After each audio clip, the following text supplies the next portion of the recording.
Hello students, কেমন আছো তোমরা সবাই? আশা করি সবাই ভালো আছো। আর তোমরা জানো তোমাদের সামনে চাকরির অনেক অনেক সুযোগ আসছে, আর তার মধ্যে একটা সুযোগ হলো পঞ্চায়েতে। পঞ্চায়েতে হতে চলেছে বিপুল পরিমাণে নিয়োগ। তোমরা কি জানো যে পঞ্চায়েতে কোন কোন পদে নিয়োগ হয়? যারা জানো না তাদের জন্য আমি তো আছি। তো প্রথমেই যারা নতুন আছো চ্যানেলটা সাবস্ক্রাইব করে নাও, একটা লাইক করে দাও, একটা কমেন্ট করে দাও। আর যারা আমার ইউটিউব ফ্যামিলির মেম্বার রয়েছে তাদেরকে আবারও বলবো, লাইক করে দাও, কমেন্ট করে দাও আর শেয়ার করে দাও। এবার আসি আজকের আসল টপিকে। দেখতেই পাচ্ছ পঞ্চায়েত কর্মী পদের গত বছরের প্রশ্নে যা যা অঙ্ক এসেছে সেগুলো নিয়ে আমি চলে এসেছি। তো পঞ্চায়েতের পরীক্ষা নিয়ে কথা হচ্ছে, তোমাদের আগে একটু ডিটেলসে বলে দিই। পঞ্চায়েতের পরীক্ষায় বিভিন্ন পদের জন্য আলাদা আলাদা পরীক্ষা হবে। যেমন আজকে আমি তোমাদের জন্য নিয়ে এসেছি পঞ্চায়েত কর্মীর জন্য যে পরীক্ষা হয়েছে তার প্রশ্নপত্র। ঠিক সেরকমই আমি তোমাদেরকে দেখাবো পঞ্চায়েতের এক্সিকিউটিভ অফিসার যে রয়েছেন তার পরীক্ষার প্রশ্নপত্র, এমনকি পঞ্চায়েত সহায়ক পদ, এছাড়া আরো বিভিন্ন পদে কি কি বিগত বছরের প্রশ্ন এসেছে এক এক করে সব আমি তোমাদেরকে করিয়ে দেবো। তো আজকে চলছে পঞ্চায়েত কর্মী পদের বিগত বছরের প্রশ্নপত্র, যা যা অঙ্ক এসেছে প্রত্যেকটা সমাধান করে দেব। এবং এই টাইপের প্রশ্নই কিন্তু তোমাদের পরবর্তী পরীক্ষাতেও আসতে চলেছে।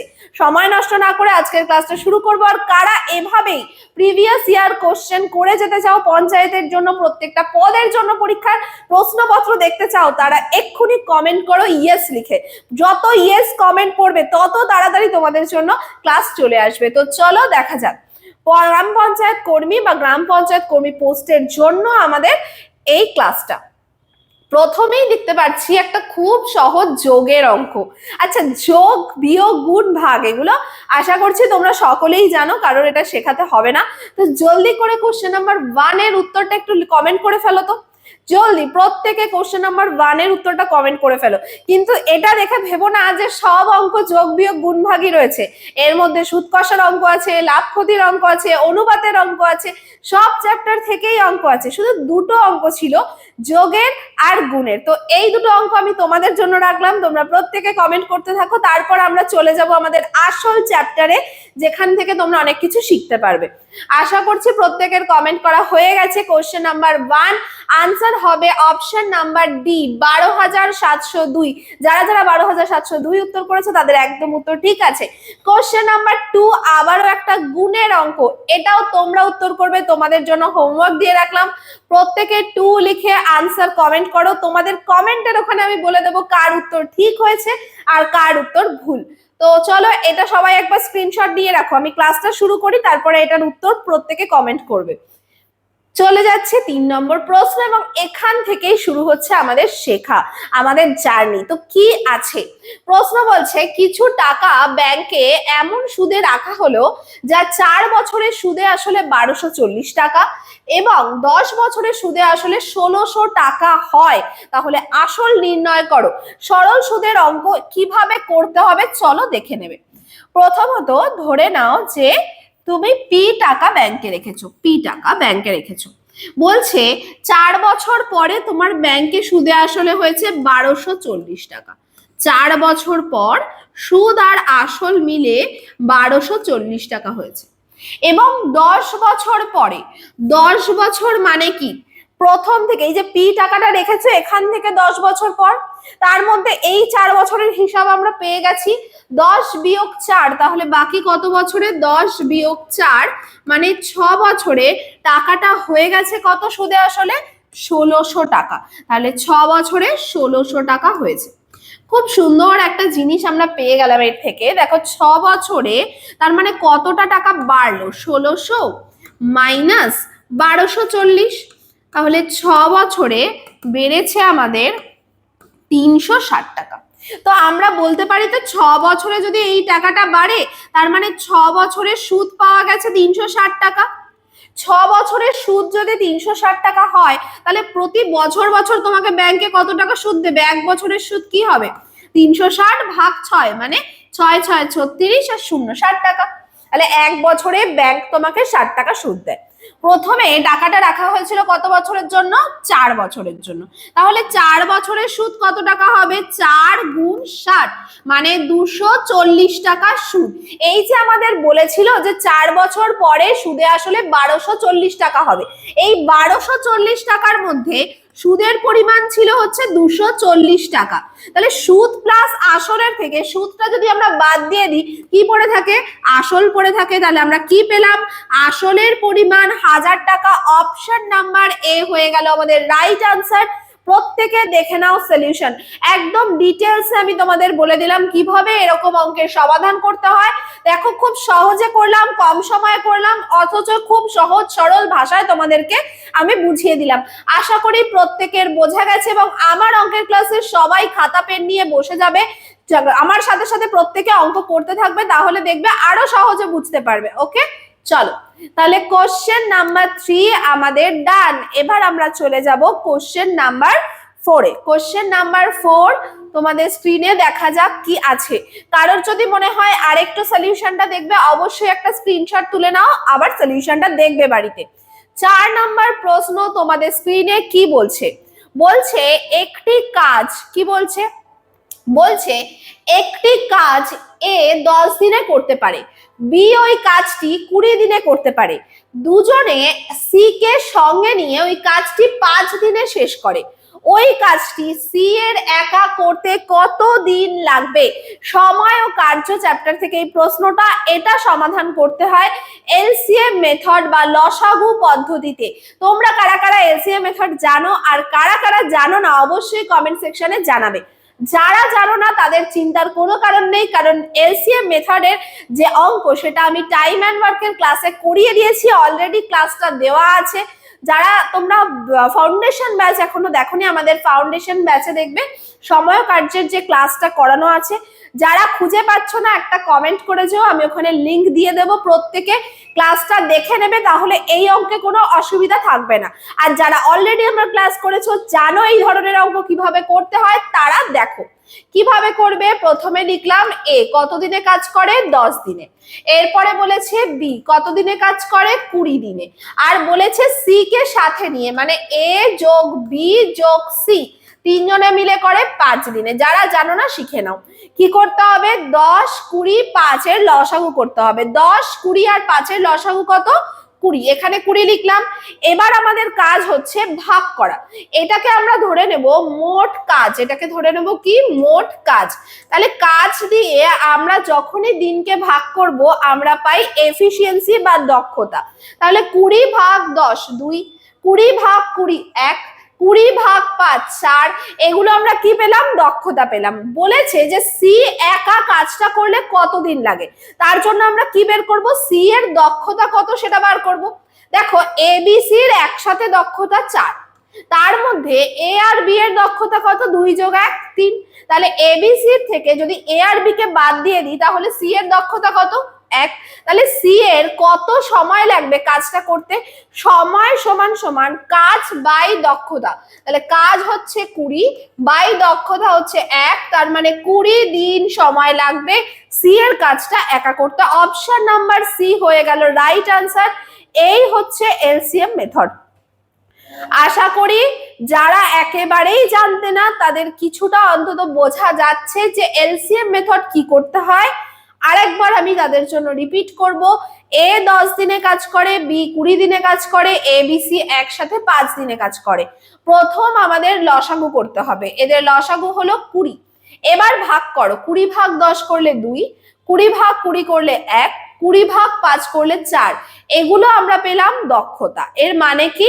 এর দক্ষতা 2, বি এর দক্ষতা 1 আর এবিসি এর একসাথে দক্ষতা 4। তাহলে এবিসি এর দক্ষতা থেকে আমরা যদি এ আর বি এর দক্ষতা বাদ দিয়ে দিই তাহলে কারটা পাবো? সি এরটা পাবো। তাহলে 4 - 3 করে পেলাম সি এর দক্ষতা 1। চেয়েছে আমাদের সময়। সময় সমান সমান কাজ বাই দক্ষতা। লিখে রাখতে পারো সময় সমান সমান কাজ বাই দক্ষতা। কাজ কতটা করতে হবে? 20। দক্ষতা কত? 1। 20/1 মানে সি এর কাজটা করতে 20 দিন সময় লাগবে। আশা করি প্রত্যেকের ক্লিয়ার হলো। চলে যাব পরবর্তী প্রশ্নে। আচ্ছা, পরবর্তী প্রশ্নে যাওয়ার আগে বলে রাখি, তোমাদের এখন অনেকেরই মনে এই প্রশ্নটা আসছে যে ম্যাডাম, আমরা এই যে পঞ্চায়েতের পরীক্ষা দেব, শুধু তো অঙ্ক না, সব সাবজেক্টই আমাদের করতে হবে, বাংলা, জিকে, ইংলিশ সব রয়েছে, তো আমরা কিভাবে এর প্রস্তুতি নেব, কোথা থেকে পড়বো, কোন বই ফলো করব? আপনাদের ক্লাস তো আমরা করবই, তার সাথে সাথে আমাদের কি পড়তে হবে? তো তার জন্য আমরা নিয়ে চলে এসেছি পঞ্চায়েতের স্পেশাল নোটস। তো এই নোটসে তোমরা কি কি পাবে দেখো। প্রথমত, যে 4টে পদে পরীক্ষা হবে, মানে কর্মী, সহায়ক, সেক্রেটারি, এক্সিকিউটিভ অ্যাসিস্ট্যান্ট, 4টে পদের জন্যই তোমরা পাবে নোটস। ওকে, কোন কোন বিষয়ের উপর পাবে? আমার সাবজেক্ট মানে অঙ্কের উপর পাবে, বাংলায় পাবে, জিকে পাবে, ইংলিশে পাবে। এমনকি এর সাথে সাথে তোমাদের প্রস্তুতি কতটা হলো সেটা বিচার করে নেওয়ার জন্য তোমরা পাবে মক টেস্ট, এবং এই সব কিছু তোমরা পেয়ে যাচ্ছ মাত্র 350 টাকায়। মাত্র 350 টাকার নোটসে তুমি সব সাবজেক্ট পাচ্ছ, তোমার পুরো প্রস্তুতি কমপ্লিট হচ্ছে, এমনকি মক টেস্টও দিতে পারছো। আর তার সাথে আমরা তো ইউটিউবে রয়েছি ভিডিও ক্লাসেস করানোর জন্য, আমাদের ভিডিও থেকেও তোমরা অনেক কিছু নতুন নতুন শিখতে পারবে প্রতিদিন। তো এর জন্য তোমাদের কি করতে হবে, এই নোটসটা যদি তোমরা নিতে চাও, যদি তোমাদের মনে হয় এটা তোমাদের কাজে লাগবে, তাহলে অবশ্যই এক্ষুনি ফোনটা নাও আর কল করো 9088890010 এই নাম্বারে, 9088890010 এই নাম্বারে ফোন করে নাও। যদি তোমাদের মনে হয় যে এটা তোমাদের হেল্পফুল হবে, আমাদের ক্লাসগুলো তোমাদের ভালো লাগছে, আমাদের থেকে তোমরা আরো আরো পড়তে চাইছো, জানতে চাইছো, শিখতে চাইছো, তাহলে অবশ্যই যোগাযোগ করে নাও। তো এবার আমরা চলে যাব আমাদের পরবর্তী প্রশ্নে। পরবর্তী প্রশ্ন তোমাদের স্ক্রিনে কি আছে দেখে নাও। বলছে 4 অঙ্কের একটি সংখ্যা A381 যদি 11 দ্বারা বিভাজ্য হয় তবে এর মান কত? তো এই অঙ্কটা করার জন্য একটা জিনিস শুধু জানতে হবে, সেটা হচ্ছে 11 দিয়ে বিভাজ্যতার নিয়মটা। তো 11 দিয়ে বিভাজ্যতার নিয়মটা কি? নিয়ম হচ্ছে যে অল্টারনেট ডিজিট যোগ করতে হয়। কিরকম? এ আর 8 যোগ করব, এ আর 8 এর যোগফল কত? এ যোগ 8। 3 আর 1 যোগ করব, 3 আর 1 এর যোগফল কত? 4। এই যে দুটো যোগফল পেলাম, এদেরকে বিয়োগ করতে হয়, বিয়োগফল কত আসলো? a plus 4। এবার আমাদের কাজ হচ্ছে এই যে বিয়োগফলটা, এটা হয় শূন্য হতে হবে অথবা 11 দিয়ে ভাগ যেতে হবে। যদি এটা শূন্য হয়, ধরে নাও এটা শূন্য, তাহলে এর ভ্যালু কত হতে হবে? -4। -4 হলে তবেই -4 প্লাস 4 কেটে শূন্য হতে পারে, অন্যথা হতে পারে না। কিন্তু কোনো একটা সংখ্যার প্রথমে এ রয়েছে, এখানে কি মাইনাস হতে পারে? পারে না, তাই জন্য আমরা -4 নেব না। তাহলে কি নেব? আমরা ধরে নেব যে a প্লাস 4 এটার সমান সমান 11, কারণ 11 দিয়ে বিভাজ্য। তাহলে এর ভ্যালু কত হবে? 11 বিয়োগ 4, 7। তাহলে এর ভ্যালু হয়ে গেল 7। অপশন নাম্বার সি হয়ে গেল আমাদের রাইট আনসার। কিভাবে সমাধান করলাম? 11 বিভাজ্যতার নিয়ম আমরা যদি মনে করি, সেখান থেকেই সমাধান করতে পারবো। ওকে, দেখে নাও। আচ্ছা, যেহেতু 11 দিয়ে বিভাজ্যতার নিয়ম পরীক্ষায় চলে এসেছে, তোমাদের আরো কয়েকটা বিভাজ্যতার নিয়ম আমি একটু বলে দিই, কারণ হতে পারে 11 দিয়ে এই বিগত বছরে এসেছে, এই বছরে 9 দ্বারা বিভাজ্য বা 3 দ্বারা বিভাজ্য আসলো। তো আমি কয়েকটা নিয়ম তোমাদের বলে দিচ্ছি। যেমন 3 দ্বারা বিভাজ্য হওয়ার নিয়ম হলো সংখ্যার অঙ্কগুলোর যোগফলকে 3 দিয়ে বিভাজ্য হতে হবে। কেমন? একটু দেখি। ধরো 729, এই সংখ্যাটা 3 দিয়ে বিভাজ্য কিনা কি করে বুঝবো?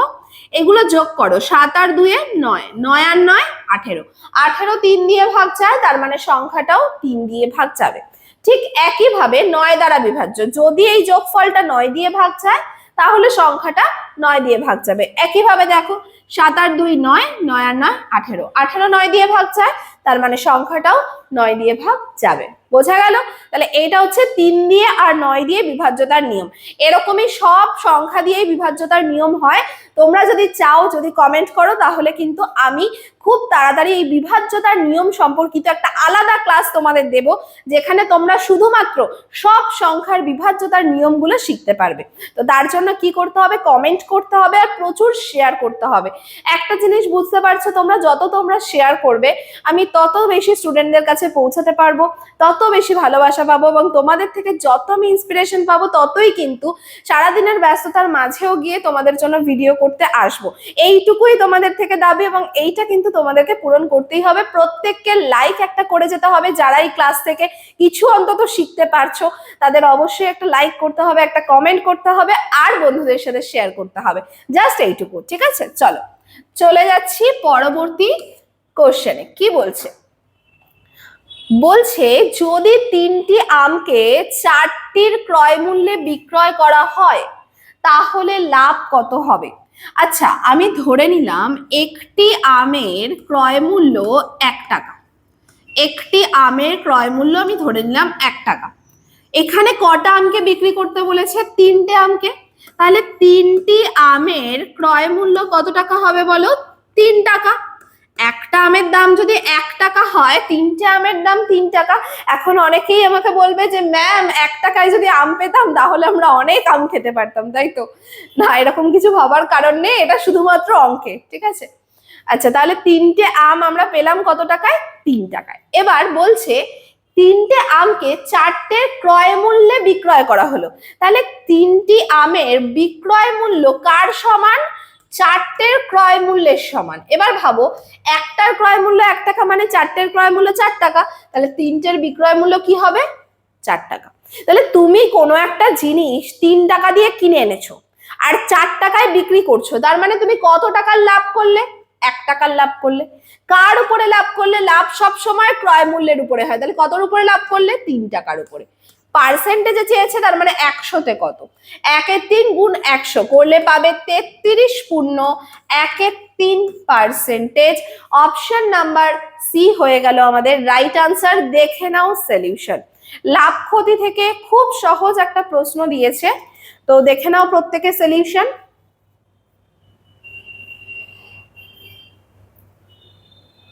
আশা করি সবার ক্লিয়ার। চলে যাব আমি 7 নাম্বার প্রশ্নে। চলো 7 নাম্বার প্রশ্ন দেখা যাক কি আছে। খুব মজাদার একটা প্রশ্ন 7 নাম্বারে রয়েছে। কি বলছে দেখি, এই অঙ্কটা কে কে বলতে পারে উত্তর? প্রত্যেকে কমেন্ট করো। এত বড় একটা সংখ্যা দিয়েছে, বলেছে এর মধ্যে কতগুলি 6 এবং 7-এর মাঝে পড়িয়া চাপের চোটে নিষ্পিষ্ট। মানে পরীক্ষা দিতে বসেও একটা মজাদার একটা প্রশ্ন পাবে তোমরা পঞ্চায়েতের পরীক্ষায়। দেখো কি বলছে, যে এই সংখ্যাটা আছে এর মধ্যে কতগুলো 9 এমন আছে যা 6 এবং 7-এর মাঝে আছে। বলো, এর উত্তর নিশ্চয়ই সবাই পারবে। বলো কতগুলো, দেখি কার কার চোখের পাওয়ার সব থেকে ভালো, কে সুন্দর করে 9গুলো খুঁজে বার করছে। উত্তর করো সবাই। 7 নাম্বার প্রশ্ন, আমি একটু ওয়েট করছি। 7 নাম্বার প্রশ্ন লিখে সবাই কমেন্ট করো, দেখি কে কে উত্তর সঠিক দিতে পারে।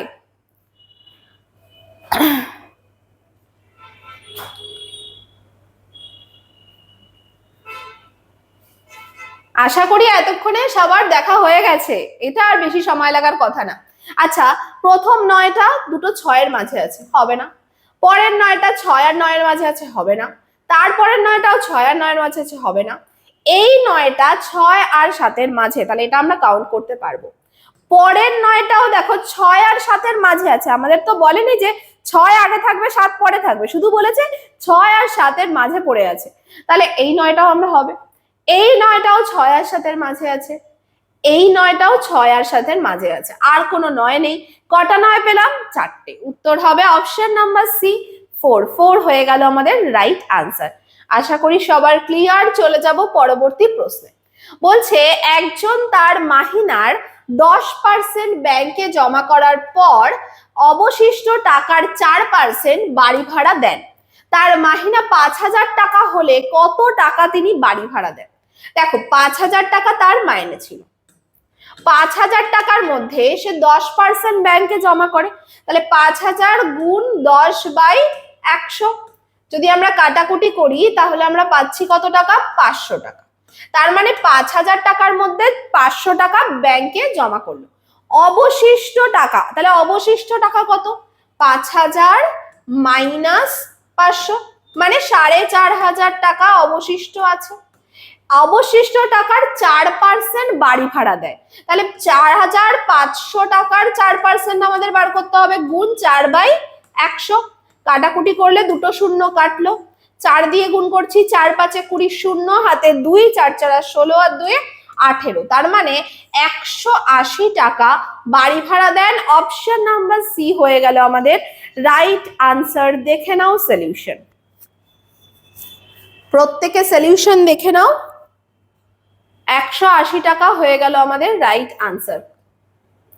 এটা কোন চ্যাপ্টারের অঙ্ক? শতকরা চ্যাপ্টারের অঙ্ক, মানে বুঝতেই পারছো কোন কোন চ্যাপ্টার থেকে তাহলে পরীক্ষায় প্রশ্ন আসছে। শতকরা, লাভ ক্ষতি, আমাদের সরল সুদ, চক্রবৃদ্ধি সুদ, সময় ও কার্য, এর প্রত্যেকটা থেকেই আমাদের প্রশ্ন এসেছে। চলে যাব আমি 9 নম্বর প্রশ্নে। কি বলছে? একটি প্রশ্নপত্রে 100টি 2 নম্বরের প্রশ্ন আছে, তার মানে পরীক্ষাটা কত নম্বরে হয়েছে? 200 নম্বরে 100টা 2 নম্বরের প্রশ্ন আছে। এবার বলছে প্রতিটি সঠিক উত্তরের জন্য 2 নম্বর দেওয়া হয় আর ভুল উত্তরের জন্য 1 নম্বর কাটা হবে। একজন ছাত্র সবকটি প্রশ্নের উত্তর করে 80 নম্বর পেল, ছাত্রটি কটি প্রশ্ন সঠিক উত্তর করেছিল? আমি ধরে নিলাম ছাত্রটি Xটি প্রশ্ন সঠিক উত্তর করেছে, তাহলে কতগুলো ভুল উত্তর করেছে বলেছে তো সবকটা প্রশ্নের উত্তর দিয়েছে। টোটাল 100টা প্রশ্নের মধ্যে Xটা সঠিক, তাহলে ভুল কটা? 100 - X। সঠিক উত্তরের জন্য তার কত নম্বর পাবে? প্রত্যেকটার জন্য 2 নম্বর করে দেওয়া হবে, তাহলে কত নম্বর পাবে? 2x নম্বর পাবে। আর ভুল উত্তরের জন্য 1 নম্বর কাটা হবে, তাহলে -100 - X গুণ 1, গুণ 1টা লিখলাম না কারণ 1 দিয়ে গুণ করলে তো সেই সংখ্যাটাই পাওয়া যায়। বলেছে এতে তার নম্বর হবে কত? 80 নম্বর। এবার দেখো মাইনাসে মাইনাসে প্লাস হলো, 2x + x 3x, -100 এই সাইডে গেলে প্লাস হবে, তার মানে 180। তাহলে x এর ভ্যালু কত? 3 দিয়ে ভাগ করলে 60। চেয়েছে কি? ছাত্রটি কটি প্রশ্ন সঠিক উত্তর করেছিল? আমরা কি ধরেছিলাম? Xটা প্রশ্ন সঠিক উত্তর করেছে। x এর মান কত পেলাম? 60।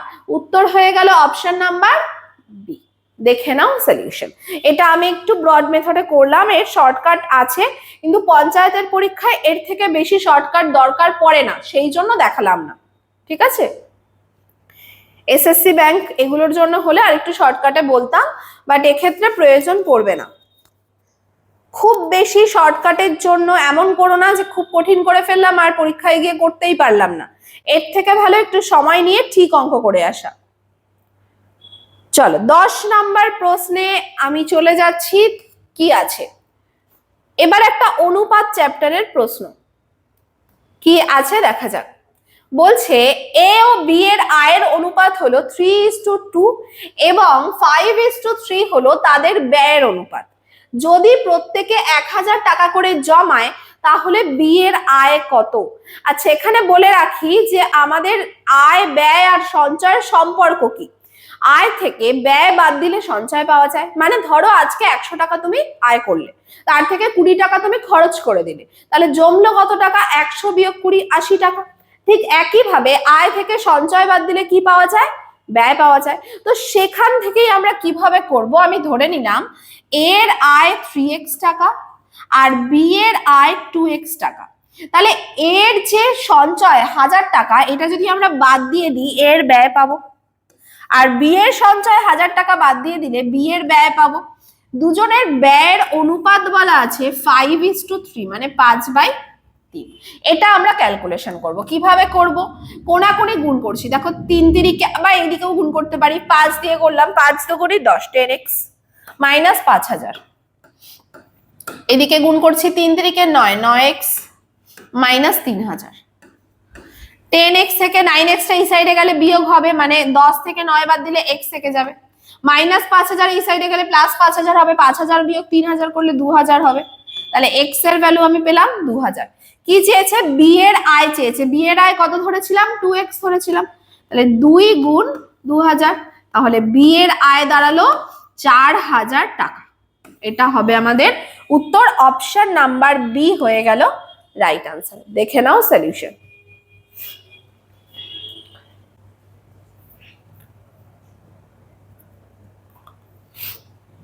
বি এর আয় 4000 টাকা। ঠিক আছে, একদম সিম্পলি এক্স ধরে আমরা ক্যালকুলেশন করে বার করে ফেললাম। চলো তো এই ছিল পঞ্চায়েতের কর্মী পরীক্ষার 10টা অঙ্ক। এখানে বলে রাখি, কর্মী পরীক্ষাতে অঙ্কের 10টা প্রশ্ন থাকে, কিন্তু অন্যান্য যে পরীক্ষাগুলো আছে পঞ্চায়েতের সেখানে কিন্তু অঙ্কের 25টা করে প্রশ্ন থাকে, মানে সেখানে অঙ্কের অনেকগুলো প্রশ্ন থাকবে। তো পরের দিনের সেটে সেই সব পদের জন্য, মানে পঞ্চায়েত সহায়ক, পঞ্চায়েত এক্সিকিউটিভ অফিসার, এই যে পদগুলো এদের জন্য বিগত বছরের প্রশ্ন নিয়ে আমি আসবো। কারা কারা সেই প্রশ্নপত্রগুলোর সমাধান চাইছো এবং দেখতে চাইছো অবশ্যই ইয়েস লিখে কমেন্ট করো। আজকে এই পর্যন্তই, সবাই ভীষণ ভালো থেকো। Thank you.